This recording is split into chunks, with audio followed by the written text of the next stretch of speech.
هیچی قشنگتر از این نیست که ماهی قرمز سفره 7 سین تو خودت ببافی. اونم ماهی به این خوشگلی و دلبری. من با کاموای یارن آرت جینز بافتم. میتونید با کامواهای آلیز کتان گلد، کارتوپو آمیگرومی و کامواهای ایرانی مثل اکریل تاب، اکریل بافت، میامه فدک و مشابه استفاده کنید. قلاب هم قلاب شماره 2 براش مناسبه و هم قلاب شماره 2.5. با هر کدوم که راحت تر بودید میتونید ببافین. با قلاب شماره 2.5 یک مقدار نسبت به 2 اندازه ماهی بزرگتر میشه، خیلی کم. و همینطور الیاف برای پر کردن ماهی از این الیاف های توپی استفاده کنید و چشم لپه‌ای 6 میل هم لازم داریم. با حلقه جادویی و 6 دونه پای کوتاه داخل حلقه بافتمون شروع میشه. به این ترتیب نخ رو به حالت ضرب در میگیرم، دور انگشتم اضافهش رو نگه میدارم. از پایین ضرب در قلاب وارد میشه. نخ وصله به کلاف رو میگیرم میارم بیرون و در همین حالت یک دونه زنجیره میبافم و حالا دستم روی اون زنجیره نگه میدارم. از داخل انگشتم میارمش بیرون.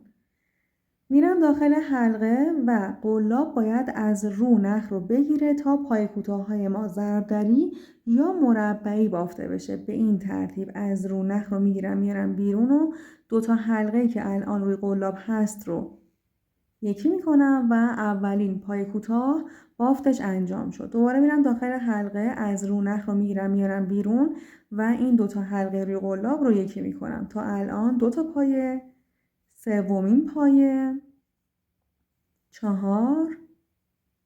5 و 6. دقت کنید که این نخ حلقه از داخلش خارج نشه که باعث میشه باز بشه. میکشم تا کاملا به هم دیگه اول آخر رج نزدیک بشه. روش بافت ما اسپیرال یا حلزونی هست. برای اینکه بدونیم ابتدا و انتهای رجمون کجا هست، از یک تکه کامو ظریف استفاده میکنیم که رنگش هم متفاوت باشه با بافت زمینه. به این صورت فاصله بین پایه اول و پایه آخر قرار میدیم. گندمی اولین پایه‌ای که مربوط به رج اول هست میشه این قسمت. داخل این گندمی میرم، نخ رو میگیرم میارم بیرون و یک دونه پای کوتاه میبافم. دوباره همین مسیر رو باید تکرار کنیم. میرم داخل این گندمی، از رو نخ رو میگیرم میارم بیرون و حالا دومین پای کوتاه روی همون گندمی بافته شد. به بافت 2 پایه یک جا میگیم افزایش. 1 مرتبه افزایش یعنی بافت 2 تا پایه روی یک دونه گندمی. میرم سراغ گندمی پایه دوم از رج اول. 1 دونه پایه و 1 پایه دیگه همون قسمت بافته میشه. الگوی بافت رج دوم 6 مرتبه افزایش هست که ما تا الان 2 بارش رو انجام دادیم. در واقع میخوایم 6 پایه رج قبل رو برسونیمش به 12 دونه پایه. پس تمام این گندمی ها رو باید بگیریم و روی هر کدومش 2 تا دونه پایه رو یک جا ببافیم. به این ترتیب اینم از افزایش آخر و 12 دونه پایه‌ای که داریم. نخ نشانه گذار رو برمیگردونم تا همراه با من بیاد بالا و ابتدا و انتهای رج رو تشخیص بدم. دقت کنید که وقتی دارید با کاموای ظریف و کاموای اصلی میبافیم، این نخ نشانه گذار اگر افتاد روی گندمی مبادا جا بندازید. این فقط باید فاصله بین پایه ها قرار بگیره، باعث نشه یه گندمی جا بیفته. رج سوم 1 پایه تک و 1 مرتبه افزایش هست. گندمی اولین پایه رو میگیرم و 1 دونه پایه میبافم. میرم سراغ گندمی پایه بعدی و افزایش انجام میدم. این الگویی هستش که 6 مرتبه باید تکرار بشه. 1 مرتبهش انجام شد. میرم سراغ گندمی پایه بعدی، 1 دونه پایه تک و گندمی بعدش هم افزایش 1 و 1 پایه دیگه همونجا بافته میشه. در ادامه 1 پایه تک و 1 مرتبه افزایش روی همون گندمی پایه بعدی بافته میشه تا افزایش تکمیل بشه. یک پایه تک روی گندمی پایه بعدش یک مرتبه افزایش. یک دونه پایه تک، یک مرتبه افزایش، یک پایه تک دیگه، اینم از افزایش ششم. به انتهای این رج که رسیدیم پایه هامون تبدیل میشه به 18 دونه پایه. رج چهارم ساده بافیه. ساده بافی یعنی اینکه ما دیگه افزایشی نداریم، هرچی پایه از رج قبلمون داشتیم گندمی هاشو میگیریم و یک دونه پایه روشون میبافیم. نخ نشان گذار رو برش میگردونم، از اینجا میشمارم تا 18 دونه پایه تک. این اولیش. میرم سراغ گندمی پایه بعد، دومین پایه تک، سومین پایه، پایه چهارم و به همین صورت پیش میریم تا برسیم به انتهای رج. گندمی ها گرفته میشه و روی هر کدوم فقط یک دونه پایه کوتاه میبافیم.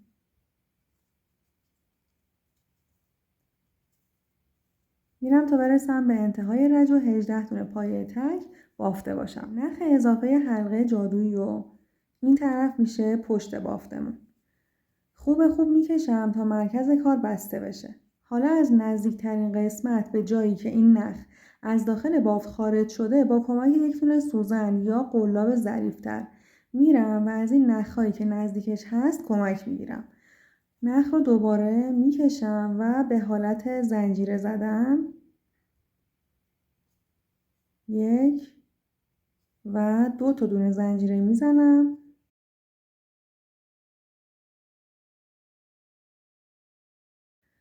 و در نهایت هم اضافه نخ رو قیچی میکنم. رج پنجم رو میخوایم ببافیم. نشانه گذار رو برش میگردونم، به این صورت فاصله بین پایه اول و آخر قرار بگیره. گندمی اولین پایه رو میگیرم و یک دونه پایه به صورت تک میبافم. بعد از اون یک مرتبه افزایش انجام میدم. یک و یک پایه دیگه همون قسمت بافته میشه. حالا در ادامهش 2 پایه تک و افزایش الگویی هستش که 5 بار باید تکرار بشه. 1 و 2 پایه تک افزایش، 1 و 2 پایه تک افزایش تا برسیم به تقریبا قسمت انتهایی بافتمون. 1 پایه تک، روی گندمی بعدی میرم، دومین پایه تک و افزایش. 1 2 یک مرتبه انجام شد. یک دونه پایه تک، دومین پایه تک و افزایش. یک پایه دیگه هم همون قسمت بافته میشه. از الگوی 5 مرتبه‌ای دوبارش انجام شد. این مرتبه سوم هست. یک پایه تک، دومین پایه تک و افزایش. 2 بار دیگه هم تکرارش میکنم. یک پایه تک، 2 پایه تک، افزایش، 1 و 2 پایه تک و افزایش میرسیم به این قسمت. الگوی پنجم که تکمیل شد یک دونه پایه تک میزنیم و بافت رج پنجم هم به اتمام میرسه. انتهای این رج ما جمعاً 24 تا دونه پایه داریم. نخ نشانه گذار رو برش میگردونم. رج ششم میشه ساده بافی، یعنی همین 24 تا گندمی مربوط به پایه های رج قبل رو که داریم روی هر کدومش فقط یک دونه پایه تک میزنیم تا برسیم به انتهای رج که در نهایت 6 رج رو بافته باشیم و مجموع پایه هامون هم 24 تا دونه پایه باشه. میرم تا برسم به نخ نشانه گذار انتهای رج. الگوی بافت رج هفتم.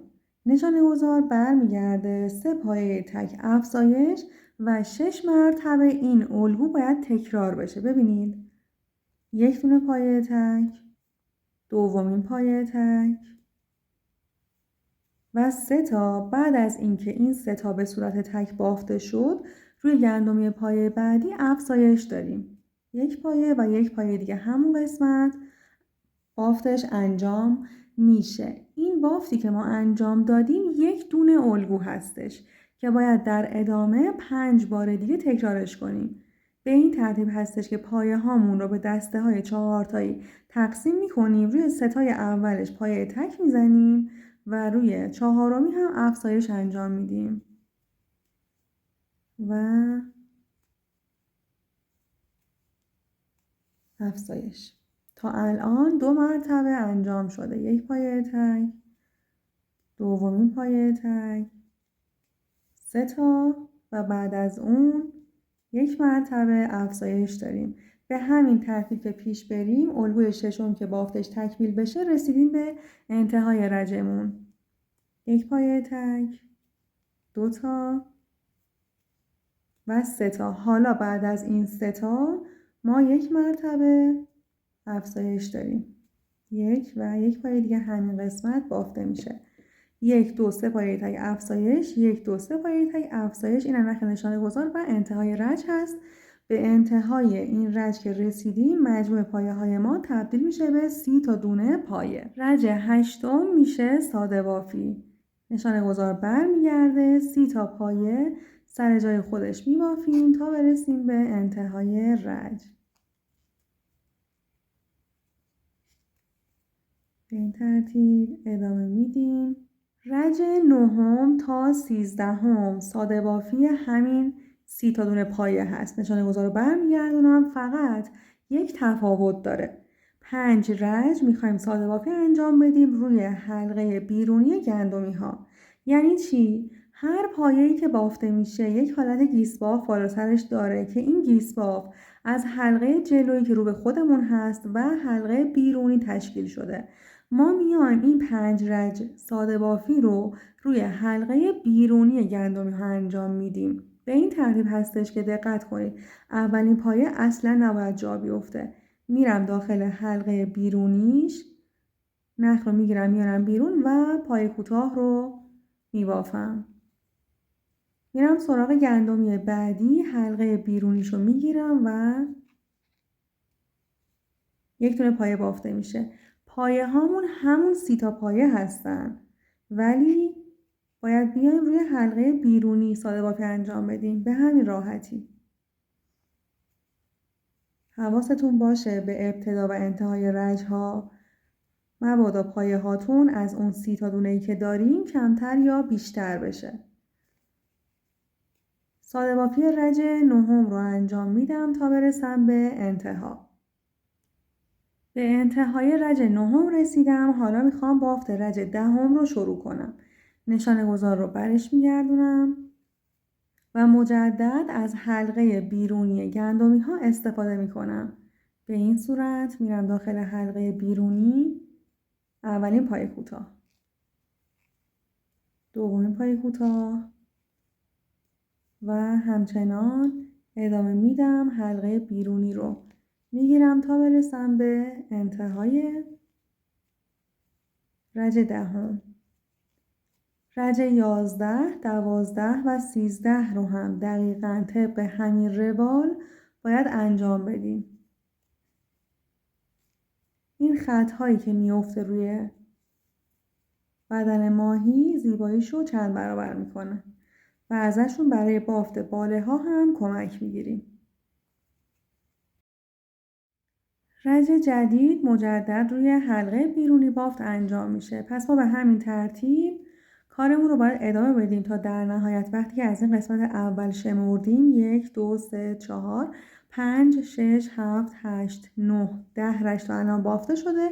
الان رج 11 هست. ما باید 13 رج رو داشته باشیم که 5 رج آخرش ساده بافی 30 تا دونه پایه روی حلقه بیرونی گندمی ها هست. 1 2 3 4 و 5 دونه از این خط هایی که مربوط به حلقه جلویی گندمی ها هست رو ما این قسمت داریم و 1 2 3 4 و 5 رج هم بافته شده. همون روالی که اومدیم برای افزایش، حالا میخوایم پایه هامون رو کم کنیم تا انتهای بافتمون بسته بشه. به این ترتیب هستش که از اول رج همچنان این رج هم روی حلقه بیرونی بافته میشه. 1 پایه، 2 تا دونه پایه و سومین پایه به صورت تک بافته شد. الان پایه 4 و 5 رو میخوام کاهش انجام بدم و با همدیگه ادغامشون کنم تا تبدیل بشه به یک دونه پایه. پس به این صورت کار رو انجام میدم. داخل حلقه بیرونی پایه اول میرم، نخ رو میگیرم میارم بیرون، نگه میدارم. میرم سراغ حلقه بیرونی دومین پایه‌ای که قرار هست با همدیگه یکی بشن، نخ رو میگیرم میارم بیرون. الان اینجا 3 تا حلقه روی قلاب دارم که هر 3 تا رو یکی میکنم. برای یکی شدنش هم مهم نیست از کدوم طرف نخ رو بگیریم. به این ترتیب یک مرتبه کاهش انجام شد. میرم در ادامه یک دونه پایه تک، دومین پایه تک و اینم از پایه سوم که بافته شد. حالا پایه 4 و 5 بعد از اون 3 تا رو باید به این صورت که حلقه بیرونیشو میگیرم، نخ رو میگیرم نگه میدارم. بعدی هم همینطور و هر 3 تا حلقه روی قلاب یکی میشه. تا الان ما 2 مرتبه این کار رو انجام دادیم. باید جمعاً بشه 6 مرتبه. 1 پایه، 2 پایه و سومین پایه. حالا حلقه بیرونیه این پایه و همینطور پایه بعدش رو میگیرم و یکی میکنم. وقتی که این دوتا با هم دیگه یکی میشن دیگه باهاشون کاری نداریم. 1 دونه پایه، 2 تا، 3 تا. حالا پایه 4 و 5 بعد از اون 3 تا باید بریم گندمی رو حلقه بیرونیشو بگیریم، از هر دوتا نخ رو نگه داریم و بعد هم این 3 تا با هم دیگه یکی میشن. 1 پایه تک، دومین پایه تک و سوم. حالا حلقه بیرونیه پایه اول، پایه دوم، کاهش. 1، 2 و 3 تا. در نهایت 2 پایه انتهایی رو که با هم دیگه یکی کنیم، الگوی 6 مرتبه‌ای ما تکمیل شده و انتهای این رج پایه های ما تبدیل میشه به 24 تا دونه پایه. رج 15 هم ساده بافیه، یعنی همین 24 پایه‌ای که داریم ساده بافی میشه و دیگه از اینجا به بعد با کل گندمی کار داریم. دیگه با حلقه بیرونی کاری نداریم. مثل قبله کل گندمی گرفته میشه، روی گندمی تک تک پایه ها 1 دونه پایه میزنیم. اون پایه هایی هم که با هم دیگه ادغام شدن الان 1 دونه گندمی دارن دیگه، پس بالا سر اونا هم مثل بقیه پایه ها 1 دونه پایه به صورت تک بافته میشه. پیش میرم 24 پایه میبافم تا برسم به انتهای این رج 16 هم. از اول رج 1 دونه پایه به صورت تک میبافیم. بعد از این پایه باید کاهش انجام بدیم، چون اینجا ما دیگه روی حلقه های بیرونی بافت انجام نمیدیم. روال کاهش با قبل متفاوت هستش. پایه 2 و 3 با همدیگه میخوان یکی بشن. به این ترتیب حلقه جلویی پایه اول از 2 پایه‌ای که میخواد یکی بشه رو میگیرم. به قلاب دقت کنید. بعد هم میرم سراغ حلقه جلویی پایه دوم و بعد نخ رو میگیرم و از داخل هر 2 تا حلقه میارمش بیرون به این صورت. حالا با هم دیگه این 2 تا یکی میشن و کاهش انجام میشه. پایه 1، 2 و 3 از رج قبلمون بافتش تکمیل شد. میرم سراغ گندمی پایه بعدی. 1 پایه تک و دومین پایه تک بافته میشه. بعد از این 2 تا 2 پایه بعدش رو باید با همدیگه یکی کنیم. در واقع الگوی بافت این رج میشه 1 پایه تک کاهش. حالا الگوی 2 پایه تک کاهش رو 5 بار باید تکرار کنیم. در واقع این قسمت ما افزایش داشتیم، حالا شده کاهش. پس 2 تا پایه تک بافته شد، پایه اول، پایه دوم، نخ رو میگیرم و یکی میکنم. دوباره در ادامهش 1 پایه تک، دومین پایه تک، حلقه جلوی پایه اول، حلقه جلوی پایه دوم کاهش انجام شد. وقتی که ما 5 مرتبه این الگو رو تکرار کنیم از پایه های رج قبلمون فقط یک دونه پایه باید باقی بمونه. به این صورت این کاهش هم انجام میشه. وقتی که 5 مرتبه الگو تکرار شد کاهش آخر رو که انجام دادیم از مجموع پایه های رج قبلمون فقط یک دونه پایه باقی میمونه که اونم به صورت تک بافته میشه. میرسیم به انتهای این رج و پایه هامون هم تبدیل میشه به 18 دونه پایه. رج 17 ساده بافیه. گندمی تک تک پایه ها رو میگیریم و 18 دونه پایه سر جای خودش میبافیم تا برسیم به آخر رج. رج 18 یک پایه تک و کاهش الگویی هستش که 6 بار باید تکرار بشه. در واقع ما پایه های رج قبلمون رو به 6 دسته ستایی تقسیم میکنیم که از این ستا اولیش تک بافته میشه، دوتای بعدش با هم دیگه ادغام میشن. میرم سراغ اولین پایه و یک دونه پایه میبافم. دوتا پایه بعدش حلقه جلویشون رو میگیرم و حالا کاهش انجام شد. 1 مرتبه از 6 مرتبه بافتیمش. یک دونه پایه و دوتای بعدش رو با همدیگه یکی میکنیم. این 2 مرتبه. در ادامهش یک دونه پایه و دوتا پایه بعدی یکی میشه. تکرار میکنم تا برسم به انتهای رج. پایه های ما تعدادش تبدیل میشه به 12 دونه پایه. این گندمی اولین پایه‌مون هست. یک پایه تک میزنیم. در ادامهش یک پایه تک دیگه هم بافته میشه. این نخ رو فعلا آزادش میکنم. نخ نشانه گذار رو هم کوتاه قیچی میکنم و حالا باید داخل بافتمون رو با کمک الیاف پر کنیم. از الیاف های توپی استفاده میکنیم و ته قلاب نباید خیلی کم باشه که شل و دفرمه باشه، نه اینکه خیلی باید زیاد باشه که پایه ها از هم دیگه جدا بشن.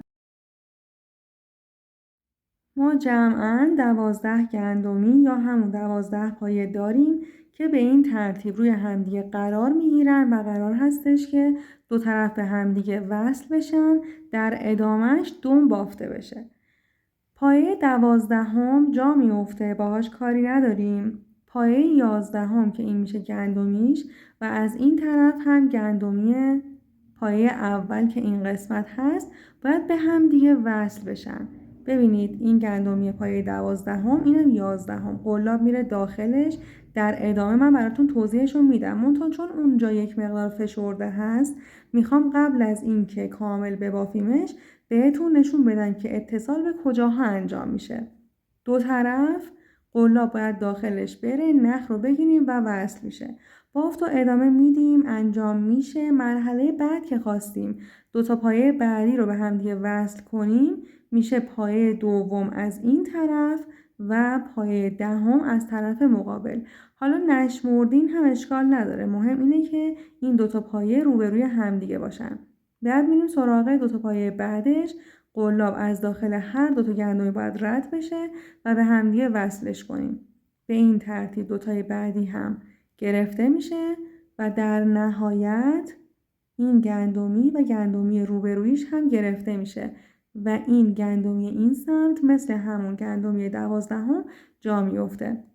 اینا دیگه حین بافت مجدد بهتون توضیحشو میدم. فقط وقتی که ما میخوایم دو طرف رو بگیریم قلاب میره و جفت گندمی رو میگیره و بست رو انجام میدیم. پس بریم برای بافت دوم. 15 دونه زنجیره باید ببافیم. به این ترتیب 1 2 3 4 5 6 7 8 9 10 11 12 13 14 و اینم از زنجیره 15. برمیگردیم سراغ زنجیره 14 یا در واقع دومین زنجیره از سمت قلاب میرم داخلش. دقت کنید برای بافت دم و باله ها پایه هامون نباید ضربدری بافته بشن.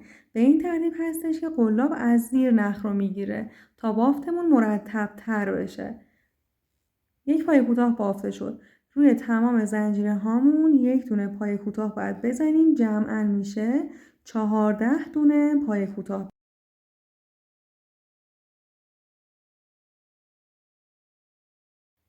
به این صورت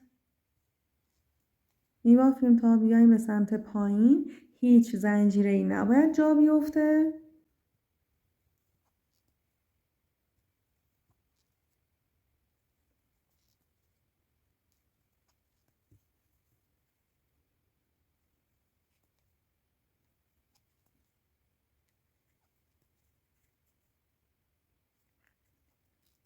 زنجیره 15 هم بافتش انجام شد. قلاب میره داخل گندمی اولین پایمون از بافت زمینه و گندمی پایه 11 همونی که بهتون اول کار نشون دادم. نخ رو میگیرم و از داخل حلقه‌ای که روی قلاب هست میارمش به این ترتیب بیرون و بست میزنم. دقت کنید ما کارمون به صورت رفت و برگشت هست.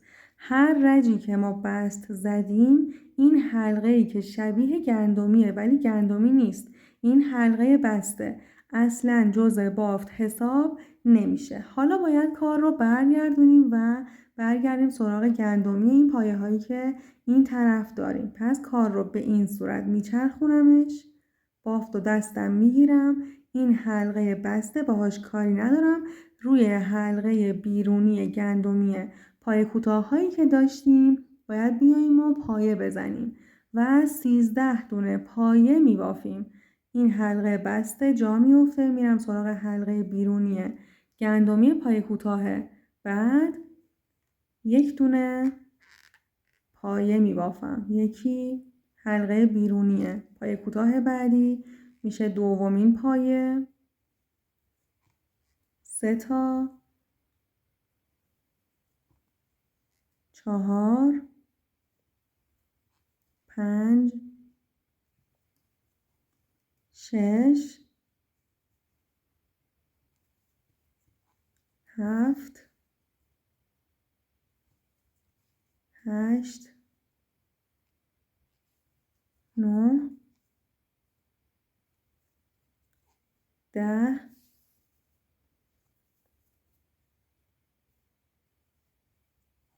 11 12 و اینم از 13مین پایه کوتاه. همین مسیر رو میخوایم برگردیم. کار رو به این ترتیب میچرخونم. 13مین پایه جا میفته. برمیگردم سراغ گندمی پایه پایینش، حلقه بیرونیشو میگیرم و 12 دونه پایه کوتاه باید ببافم تا برسم به قسمت پایین. 3 تا 4 تا 5 6 7 8 9 10 11 گندمی 12 یک مقدار فشرده هست که میخوایم از حلقه بیرونیش کمک بگیریم برای بافت. حواستون باشه که جا نیفته. این هم از پای کوتاه 12 که بافته شد.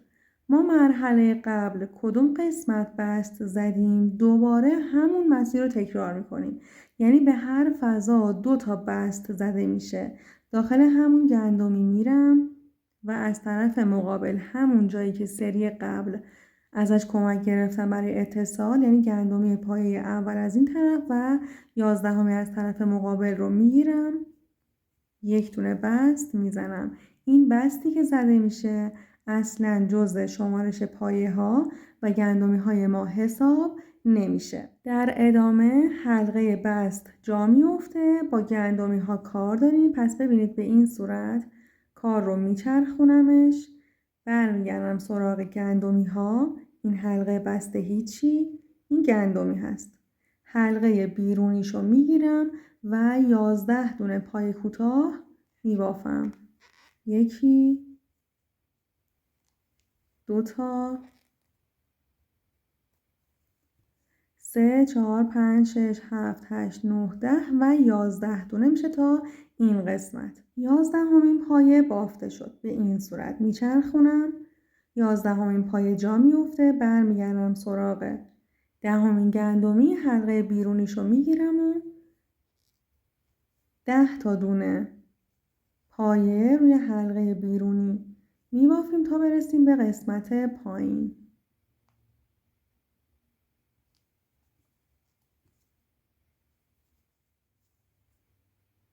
پایین ترین گندمی یک مقدار فشرده هست. حواستون باشه که جا نمونه.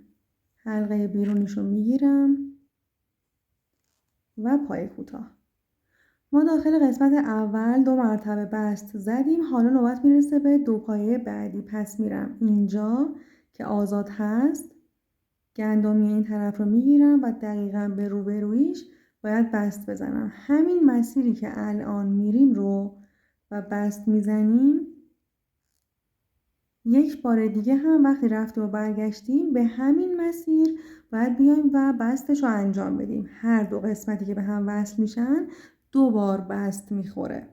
حالا در ادامه یه مقداری نخ رو آزاد میکنم، کار رو میچرخونم، حلقه بست رو باهاش کاری ندارم و بعد از اون 5 دونه پای کوتاه میبافم. این حلقه بسته هیچی، اینم که گندمی هستش.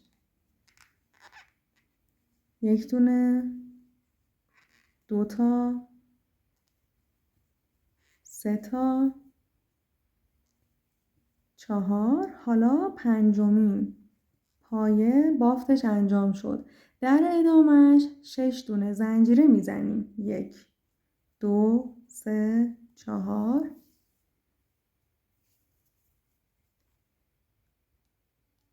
5 و 6. آخرین زنجیره‌ای که قلاب نخ رو از داخلش حرکت میده باهاش کاری ندارم. 1 2 3 4 و 5. روی 5 زنجیره بعدش 1 دونه پای کوتاه باید ببافیم. این میشه اولین پای کوتاه، دومین پای کوتاه، 3 4 و 5. الان باید بیایم سراغ گندمی پای کوتاه هایی که داریم. 1 2 3 4 و 5 دونه گندمی داریم که روی حلقه بیرونیش پای کوتاه بافته میشه. جمعاً میشه 10 تا دونه پای کوتاه. به این صورت اینم از 10. همون مسیری که رفتیم و بستش رو زدیم دوباره تکرارش میکنیم و داخل همون گندمی ها میریم و بست میزنیم. برمیگردیم سراغ گندمی ها. این حلقه بست که هیچی. 1 2 3 4 5 6 7 8 9 و 10 تا 10 تا دونه گندمی داریم که روی همش حلقه بیرونی باید بیایم و پایه بزنیم. از همین اول شروع میکنم و پایه ها رو میبافم.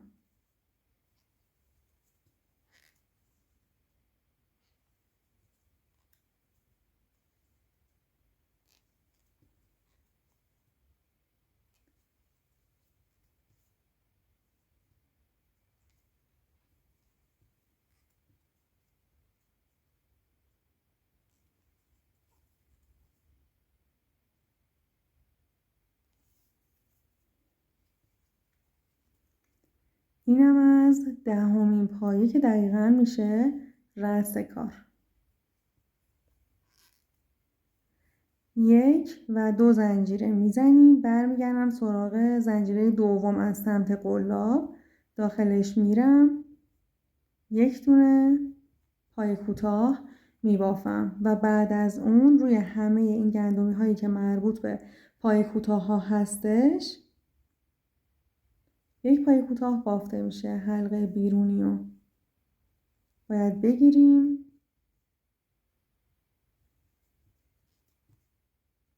اینم از 11میش. به 2 تا پایه بعدی باید اتصالش رو انجام بدیم. این 2 تا پایه‌ای که تا حالا بهشون بستی نخورده. نخ رو میگیرم و بست میزنم. حالا کار رو میچرخونم. حالا باید برگردیم و 10 دونه پای کوتاه بزنیم. این حلقه اول رو یک مقدار شل در نظر بگیریم که وقتی برمیگردیم خیلی فشرده نشده باشه و اتصال و بافت پای کوتاه راحت تر انجام بشه. حلقه بست که هیچی، میرم سراغ گندمی ها و به این صورت پای کوتاه ها رو میبافم. 10 دونه پای کوتاه باید بزنیم که تا الان 3 تاش بافته شده. این قسمت میشه 10مین پایه، در واقع پایه آخر جا میفته. کار رو برمیگردونم، پایه آخر رو رها میکنم و 9 تا دونه پای کوتاه میزنم و برمیگردم.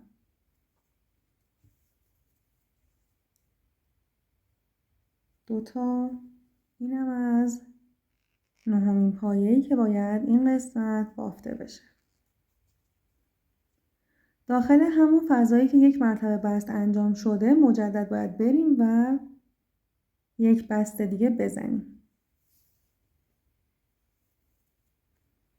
نخ رو میگیرم و از داخل این حلقه که این سمت هست میارمش بیرون. حالا بافت باید بچرخه. یه ذره همین نخ رو آزاد میکنم تا راحت تر بافتش انجام بشه. با حلقه بست کاری نداریم. باید بریم 5 دونه پای کوتاه ببافیم.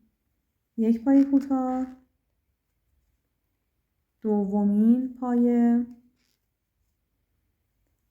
3 تا، 4 و 5. 1 2 3 4 5 دونه زنجیره باید بافته بشه. از دومین زنجیره قلاب بافت رو شروع میکنیم و 4 تا پایه روی زنجیره ها بافته میشه. 5 دونه پایه هم روی حلقه بیرونی گندمی ها بافته میشه. ما در نهایت 9 تا دونه پای کوتاه برای این سمت داریم. میرم سراغ حلقه پای کوتاه ها و میبافمشون.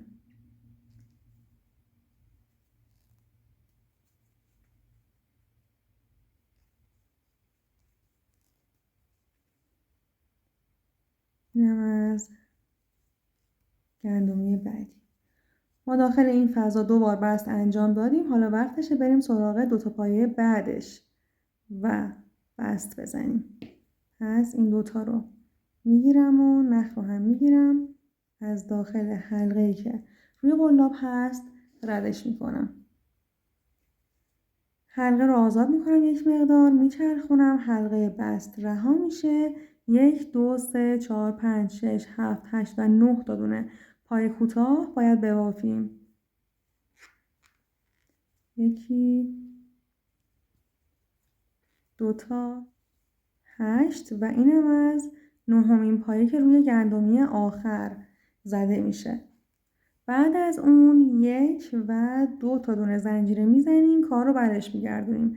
از دومین زنجیره سمت قلاب شروع به بافت میکنم. 1 دونه پای کوتاه روی زنجیره و 9 تا دونه هم پای کوتاه روی حلقه بیرونی گندمی ها بافته میشه. 1 2 تا 3 تا 8 و اینم از 9میش. فقط موقع رفت هست که حلقه بست جا میفته. همیشه برگشت تا آخرین گندمی باید بافت رو ما انجام بدیم. یک مرتبه داخل این فضا رفتیم بست زدیم. یک بار دیگه هم داخل اون فضا میریم و بستش رو میزنیم. به این صورت حلقه رو شل میکنم، کار رو میچرخونم. در ادامه 1 2 3 4 5 6 7 8 9 و 10 تا دونه پایه میزنیم. حلقه بست رها. 10 دونه پایه باید بافته بشه.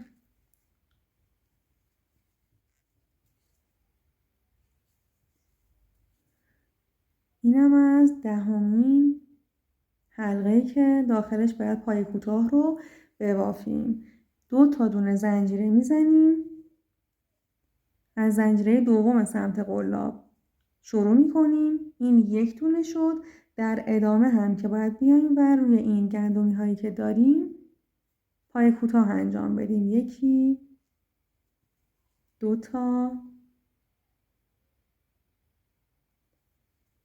3 4 5 6 7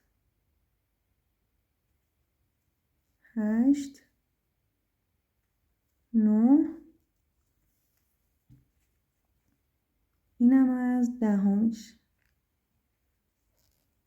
که به این صورت انجام شد. حالا داخل آخرین فضا هم 1 دونه بست باید این قسمت بزنیم.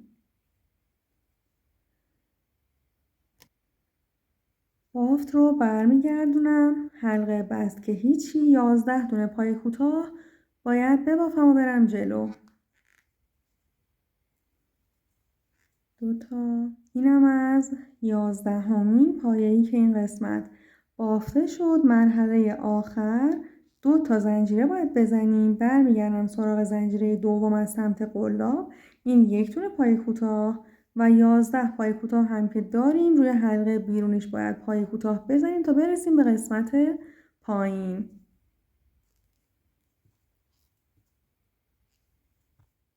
داخل آخرین حلقه هم میریم و پای کوتاه انتهای بافته میشه. همون مسیری که برای بست آخر رفتیم دوباره بهش بست میزنیم. 1 دونه زنجیره و نخ رو بلندتر قیچی میکنیم. آزادش میکنیم. خوب میکشیم تا اون زنجیره که زدیم بسته بشه. اضافه نخ رو از داخل سوزن رد میکنیم. اضافه نخ رو از داخل سوزن رد کردم. از همون نقطه‌ای که اون تک زنجیره آخر رو زدیم وارد میکنم و از یک نقطه دیگه بافتمون میکشیمش و حالا نخ رو خوب میکشم و قیچی میکنم و مرتبش میکنیم با دستمون. بافت بالایی بدن دقیقاً اینجایی که دم ما تموم شده در راستاش باید بیایم و بافتش رو انجام بدیم. نخ نشانه گذار به سمت پایین باید باشه و این قسمت انجام میشه. ما 1 2 3 4 5 و 6 دونه از این حلقه ها رو اینجا داریم میبینیم. درسته؟ در راستای این قسمت که بیایم دقیقاً روبروش قلاب میره زیر این حلقه اول و از قسمت بالاییش یعنی جایی که میشه قبل از حلقه بعدی قلاب خارج میشه.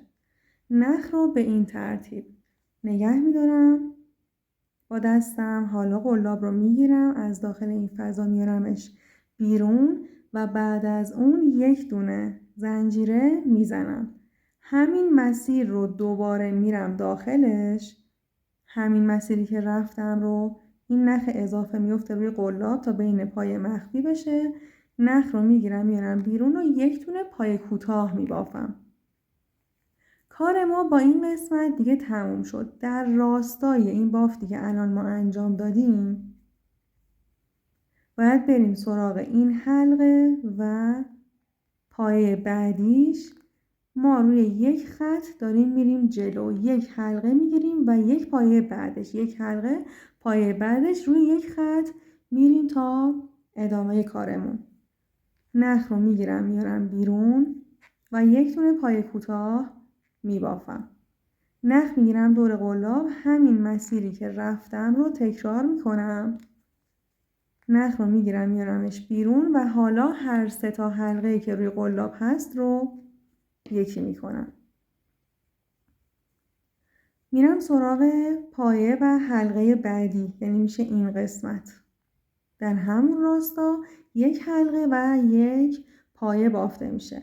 1 پایه متوسط میزنم به این ترتیب نخ رو میگیرم و هر 3 حلقه یکی میشه و یک دونه پای بلند، یعنی این که همون مسیر رو میرم، نخ رو میگیرم، 2 حلقه اول یکی، 2 حلقه دوم رو هم یکی میکنم. فضای بعدی یک دونه پای بلنده، ببینید به این ترتیب میگیرمش. یک دونه پای بلند میزنم و یک دونه هم پای متوسط. به این صورت همون مسیر رو تکرار میکنم که پای بلند آخر رو زدم و هر 3 تا حلقه‌ای که روی قلاب هست رو یکی میکنم. حالا یک دونه زنجیر این قسمت بافته میشه. فضای بعدی رو میگیرمش، یک حلقه و پای بالاییش، نخ رو هم میگیرم و بست میزنم. یک دونه زنجیره اضافه نخ قیچی میشه و دقیقا مثل همین قسمت 2 طرف اضافه نخ رو باید ببریم داخل بافت و در نهایت هم قیچی کنیم. ببینید به این ترتیب دقیقا از همون نقطه آخری که اتصال انجام شده سوزن رو وارد میکنم، اضافه نخ رو میارم این طرف، میکشم تا گره بره داخل کار و قیچی میکنم. این نخ نشانه گذار رو هم با کمک سوزن از داخل بافت خارج میکنیم. خیلی با حوصله خارج کنیم که روی بافت سوراخ ایجاد نکنه. چند تا دونش که خارج شد قیچی میکنیم و ادامهش رو دوباره از داخل بافت خارجش میکنیم. برای اتصال چشم ها این باله‌ای که روی بدن قرار داره در واقع خط تقارن میشه برای اینکه چشم ها رو ما 2 طرف به یک اندازه بیاریم به سمت پایین. در واقع اگر که من این باله رو بیام امتداد بدم تا این قسمت، چشمی که سمت راست و سمت چپ قرار میگیره برای 2 طرف باید از این خط فرضی که در نظر میگیریم به یک اندازه فاصله داشته باشه و در نهایت هم رج اول، دوم، سوم، چهارم و پنجم چشم باید روی رج پنجم و ششم قرار بگیره. ببینید به این صورت.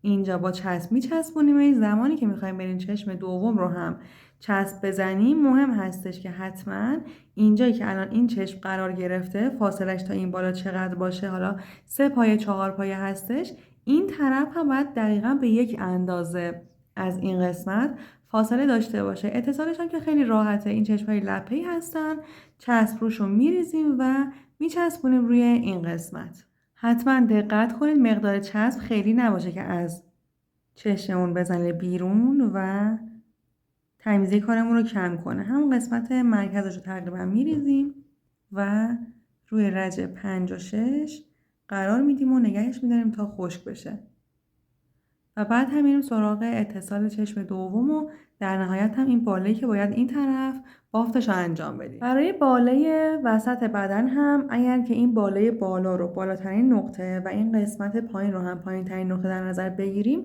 این بالا باید وسط قرار بگیره. در واقع این سمت بدنش رو که داریم میبینیم باید وسط باشه.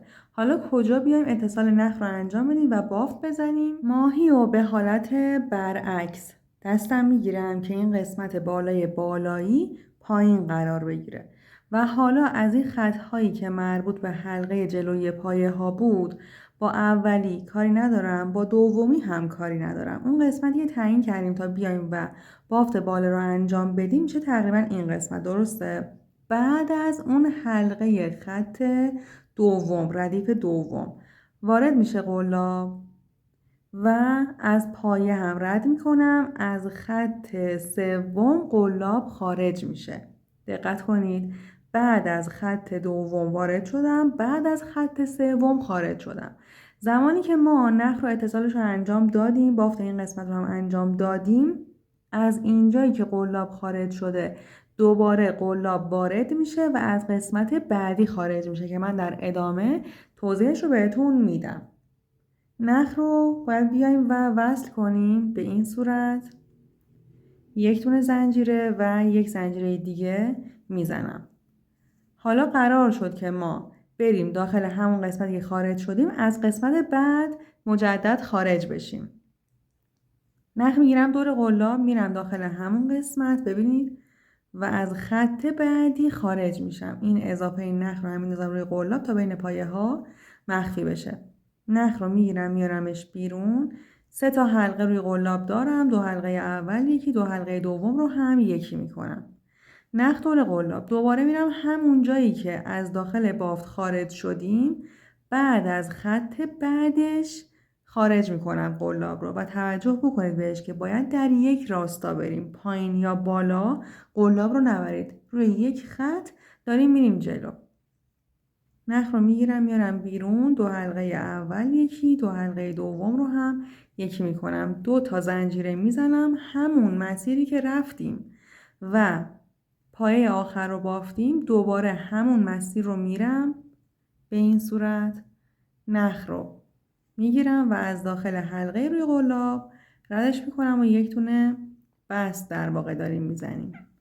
به این صورت در ادامه هم یک تونه زنجیره و نخ رو باید قیچی کنیم و از داخل سوزن ردش کنیم و مثل همون باله اضافه نخ رو ببریم داخل کار و قیچی کنیم. اون طرف هم به همین صورت هست.